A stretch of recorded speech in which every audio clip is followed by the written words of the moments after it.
Most importantly, I want to thank all of you. I want to thank you for your service. I want to thank you for your sacrifice. I want to thank you for your unshakable commitment to our country. You have worn the uniform with honor. You've performed heroically in some of the most dangerous places on earth. You have done everything that has been asked of you and more. And you have earned a special place in our nation's history. That was President Obama in April of 2012, praising our troops for their selfless sacrifices on the battlefield.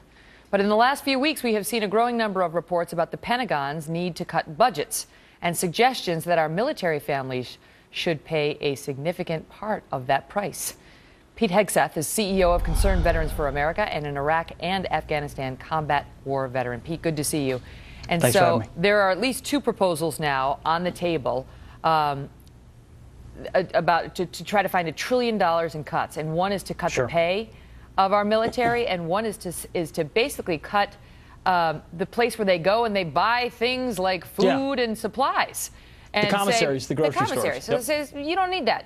And so let's get rid of that. And the reaction from military families is, okay, we've got to make some cuts. We get that. Why do we go first? Why do we always have to go first? No, and that's a legitimate reaction. Two important caveats, and Megan, you know this. We're in uncharted fiscal territory, $17 trillion in debt. We don't have the same sort of resources we've always had to fund DOD as robustly as we did during wartime. So we're going to have to make tough decisions. At the same time, there's not enough in the Pentagon budget to be cut today. It's a $600 billion budget in order to balance our books. So we're not going to balance America's fiscal woes on the backs of defense. But that's why it's so frustrating for military families to see things like pay and benefits and military grocery stores and compensation being the first things discussed when we talk about reducing the Pentagon budget. There's a lot of waste and fat to be cut at DOD. Let's be smart and serious about how to attack it, but there's no the problem is that private on post doesn't have a lobbyist in Washington protecting him, but the defense contractors and weapon systems do. So there's a lot of political calculations here, and I don't think it's smart to start with the pay and compensation, even though eventually everything in some way is going to have to be on the table. You know, the thing is, and there are a lot of Republicans who want to see cuts and the sequester and so on, and they support that, and that'll include some cuts in the military department as well. But the question is whether you have to start with the actual service personnel and their pay.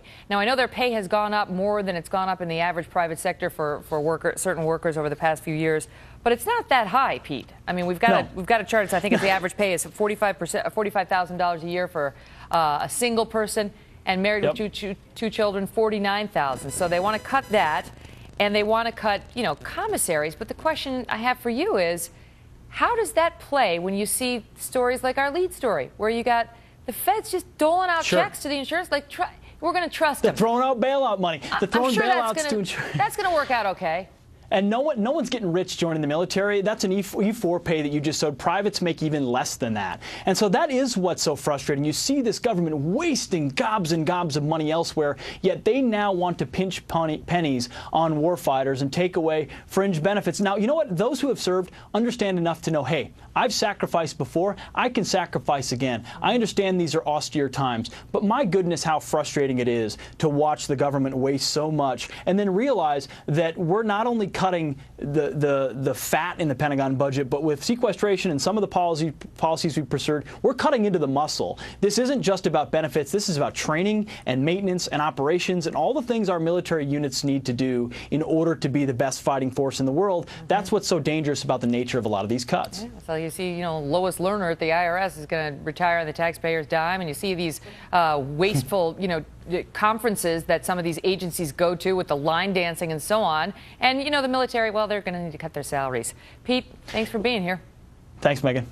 More on our breaking news as the administration announces a new workaround to get money to the insurance companies in an effort to get coverage to millions of Americans. Is this really the way we want to go? The honor system? Just trust us. We'll true it up later. Plus, for the first time, Congress speaking to two CIA contractors on the ground in Benghazi about the night 4 Americans were murdered. The new developments from the closed-door hearing today. We'll have the very latest.